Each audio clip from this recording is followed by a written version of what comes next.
Contract లెక్చరర్లకు సంబంధించి ప్రభుత్వం నుంచి అయితే ఒక గుడ్ న్యూస్ అయితే వచ్చిందండి.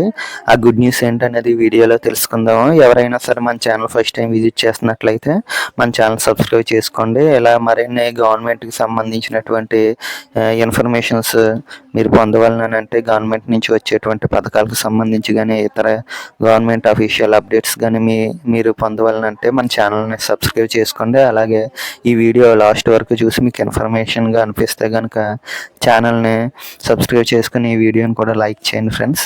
ఇక టాపిక్లోనికి వెళ్ళిపోతే కాంట్రాక్ట్ లెక్చరర్ సేవలను పునరుద్ధరిస్తున్నట్లు ప్రభుత్వం అయితే ఉత్తర్వులు జారీ చేసింది. రాష్ట్ర వ్యాప్తంగా 476 ప్రభుత్వ జూనియర్ కళాశాలల్లో 3619 మంది కాంట్రాక్ట్ లెక్చరర్లు ఉన్నట్లు చెబుతున్నారు. అయితే వీరందరినీ కూడా కాంట్రాక్ట్ బేస్ మీద వీరంతా కూడా పనిచేస్తున్నప్పటికీ వీరికి కాంట్రాక్ట్ అనేది పొడిగిస్తూ ఉత్తర్వులు జారీ చేయవలసి ఉండగా వీరి యొక్క కాంట్రాక్ట్ అనేది గత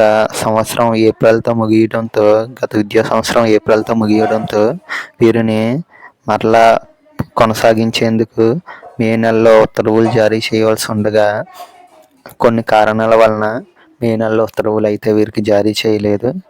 అయితే పాఠశాల విద్యా కార్యదర్శి కోన శశిధర్ గారు అయితే వీరిని పునరుద్ధరిస్తూ వీరి సేవలను కొనసాగిస్తూ ఉత్తర్వులు అయితే జారీ చేశారు.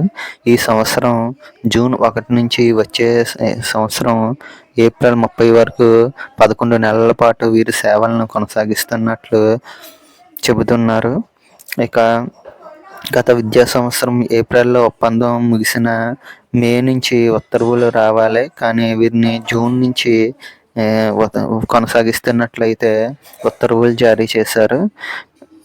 ఇది ఫ్రెండ్స్ కాంట్రాక్ట్ లెక్చరర్కి సంబంధించినటువంటి గుడ్ న్యూస్.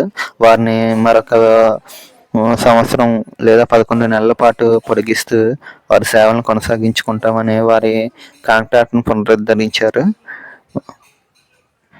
ఈ ఇన్ఫర్మేషన్ కనుక మీకు నచ్చినట్లయితే వీడియోని లైక్ చేయండి. అలాగే